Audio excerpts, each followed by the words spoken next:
അഞ്ചാം ക്ലാസ്സിലെ പരപ്പളവ് എന്ന പാഠഭാഗവുമായി ബന്ധപ്പെട്ടിട്ടുള്ളതാണിത്. ഇതുണ്ടാക്കിയിരിക്കുന്നത് പ്ലാസ്റ്റിക് ഫൈബർ കൊണ്ടാണ്.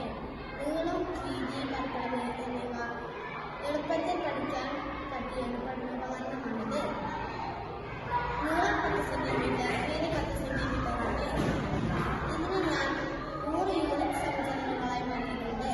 100 യൂണിറ്റ് സമചലനങ്ങളുടെ നീളം വീതി കുറിച്ച് കിട്ടുന്ന സംഖ്യയെ ഒന്നാണ്. അപ്പോൾ മനസ്സിലായി നീളം വീതി കുറിച്ചാൽ പരപ്പളവ് കിട്ടുമെന്ന്. 6ാം ക്ലാസ്സിലെ വാക്യം എന്ന പാഠഭാഗവുമായി ബന്ധപ്പെട്ട് ഉണ്ടാക്കിയ ഒരു പഠനോപകരണമാണ് ഇത് ഉണ്ടാക്കിയിരിക്കുന്നത് ചാർട്ട് ഉപയോഗിച്ചാണ്. ഇതിന്റെ നീളം, വീതി, ഉയരം എന്നിവ കൊണ്ട് കുറിച്ചാൽ ഇതിന്റെ ഉള്ളളവ് കിട്ടും. അല്ലെങ്കിൽ പരപ്പളവിനെ ഉയരം കൊണ്ട് കുറിച്ചാലും മതി. 6ാം ക്ലാസ്സിലെ പുസ്തകത്തിൽ വന്ന ഒരു ചോദ്യം